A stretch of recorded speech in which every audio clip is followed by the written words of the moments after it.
The identity of American freedom is rooted in stars and stripes, football, good times with friends and family sometimes, paying Uncle Sam, and most importantly, buying whatever the heck we want when we want it. Unfortunately, this past year, one of the great American freedoms of buying a car has been severely hampered by the frailty of the supply chain and lack of microchips.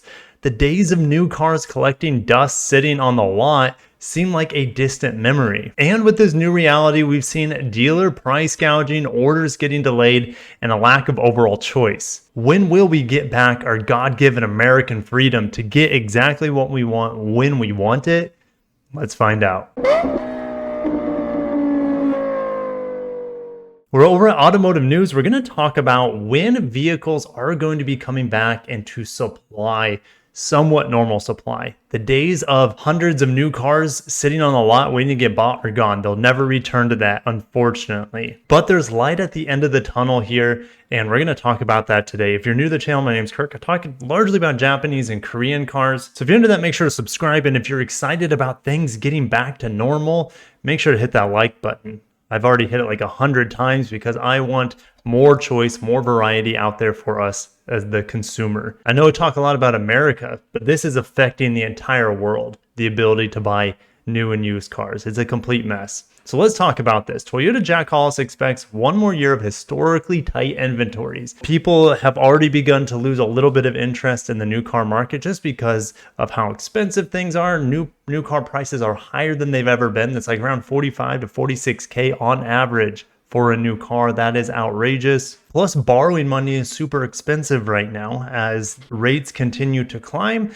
and you also have inflation going on, which doesn't look like there's any stop to that anytime soon. Automotive News was able to speak to Jack Hollis, who succeeded Bob Carter. I was lucky to shoot the breeze a little bit with him this past summer at Toyota HQC in Plano, Texas. Bob is probably sipping on a cocktail somewhere in full retirement at this point, while Jack steps in and tries to do the customer a favor in getting vehicles back as best as he can. He said demand is continuing to outstrip automakers' ability to produce enough vehicles to fill dealership lots. He says we're going to be dealing with this for one more year. Jack Hollis says for Toyota and Lexus, whatever they wholesale is going to be what they'll retail, meaning there's not going to be any fleet sales. So that's why like renting a car is really expensive right now, because manufacturers don't have the extra volume to just give to other companies. They're sending them to their dealerships where they can retail and make more money from them. Toyota dealerships have been down to a 36-hour supply at certain points recently. To get you into like the right perspective here, typical supply is around 30 to 45 days.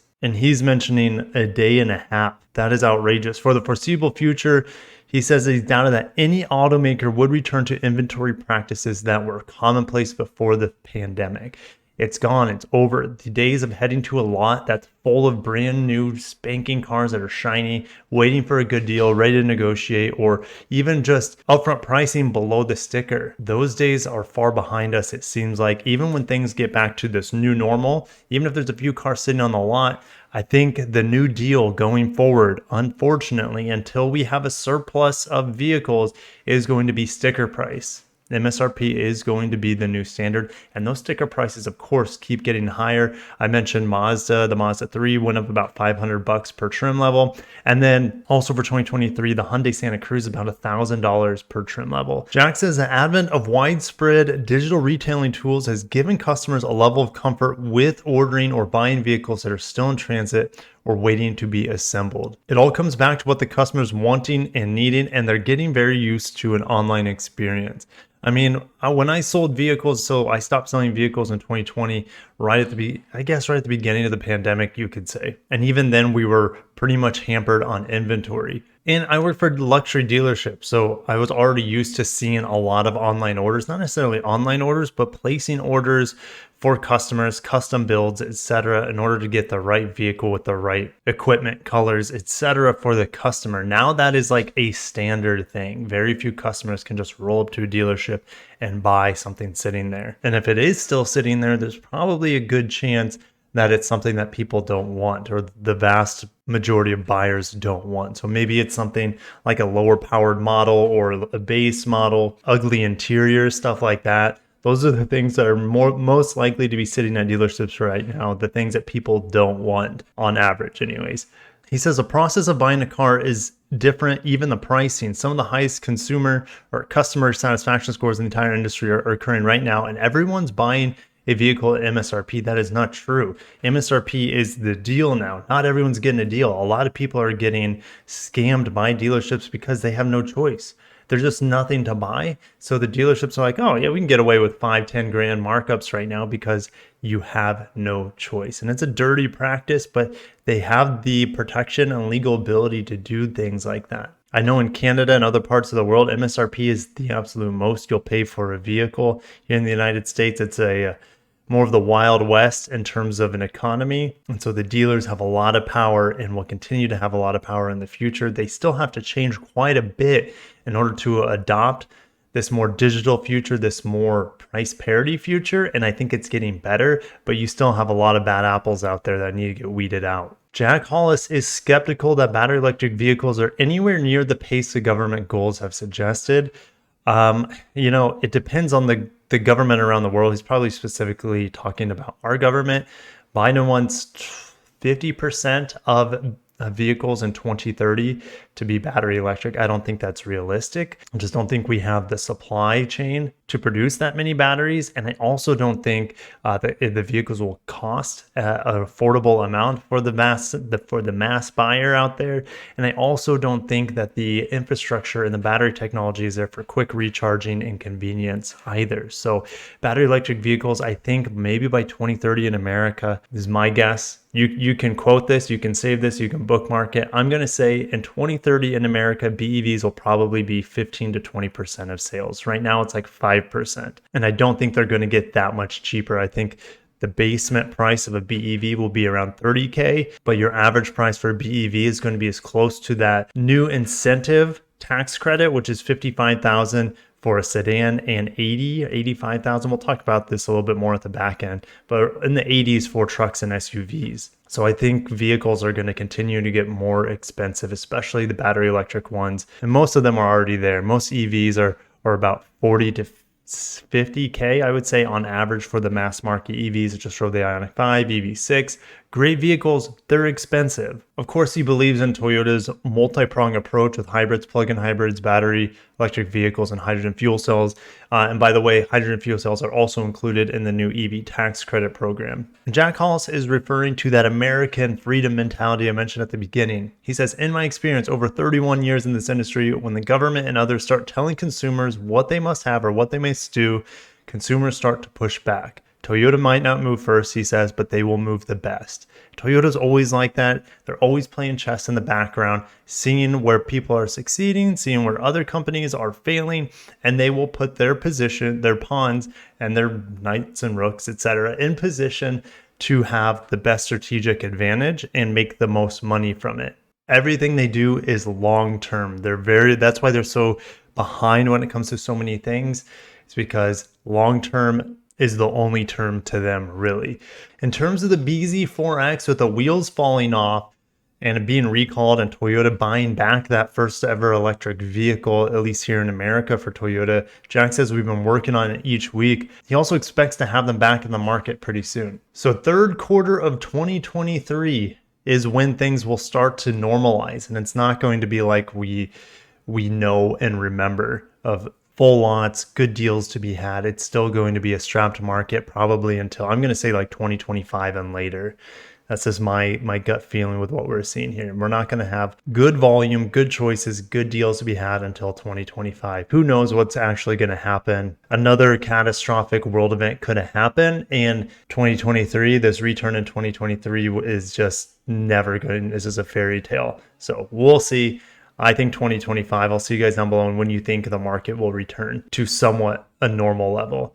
Toyota's launching satellites. I want to throw this at you. They've invested in Zona Space Systems, and they need to have this more accurate satellite in order to position vehicles better, especially with autonomy in the future. So this is about 5 times more accurate than GPS and like 100 times more powerful. It's a low orbit satellite. Toyota's not the first automaker to do this. It looks like Geely, Volvo, and Polestar's owner, has been launching satellites for a while now. And also, of course, Starlink. So you have Tesla with a ton of satellites up in the air right now. Yes, 2,700. That's a lot of satellites. And it's actually starting to hamper astrophotography, which means if you want to take pictures of the stars at night, you need to draw in as much light as possible over a long period of time. And instead of getting the stars, sometimes you're getting a streak of lights across the sky, which are those low-level satellites. So it kind of reminds me, I think it's the WALL-E movie, where the Earth that was left by humans has just a layer of satellites and space junk around Earth. And we're gonna get there, guys. Who knows how long? Hopefully it doesn't get in the way of like the sun's rays getting to Earth, because that would suck as well. And we have one more thing to talk about. New EV tax credits raise fear of messy scenario in dealer showrooms. I'm not going to read this whole article because I could spend a half an hour with it by itself. Here are the vehicles that are still qualifying for the EV tax credit here in the second half of 2022. So we have a bunch of plug-in hybrids like the Q5, the BMW 3 Series, the X5 plug-in. Now everything with the star here, those tax credits will come into effect after the January 1st of 2023, because that is when the old 200,000 cap is removed. So that's why Tesla's on here as well, and Cadillac here as well, because in January 1st, they're all going to be available again to receive some sort of EV tax credit. Now, all of these, what we see here, have qualified for the new EV tax credit in theory because they're all made in North America. So you don't see any Japanese cars other than the Nissan Leaf, which is built here in North America, but that could be canceled by 2024 and replaced with something else. And Nissan will be building 2 EVs, but that's in 2025. Just being built in North America isn't the only requirement. That's the first requirement. There are 2 more requirements in order to get the full battery tax credit, or the EV tax credit. The minerals that you're sourcing have to be of a certain percentage, and that changes and gets more stringent every single year starting January 1st. And the components of the battery also have to be made in North America of a certain percentage. The mineral sourcing one, I think, is going to be the most difficult because we're so reliant on so many other countries to get cobalt, lithium, nickel, etc. to build these battery packs. And we can only now source the 20 free trade agreement countries that United States has if they want to get that partial portion of the EV tax credit. So even all these still qualifying models for this year, when it happens to be January 1st, most, if not all, these models will no longer qualify because they don't meet the mineral requirements or the battery pack requirements. Tesla probably will with the battery component side of things, since that's pretty much all built here in North America.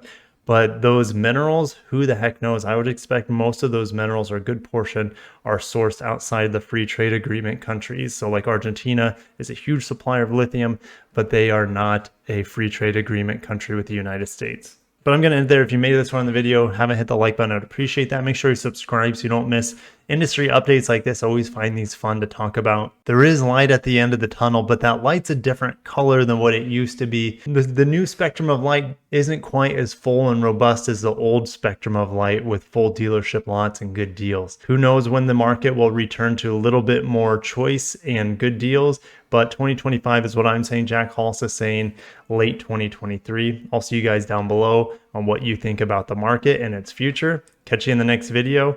Have a great day. Take care of yourselves. Peace out.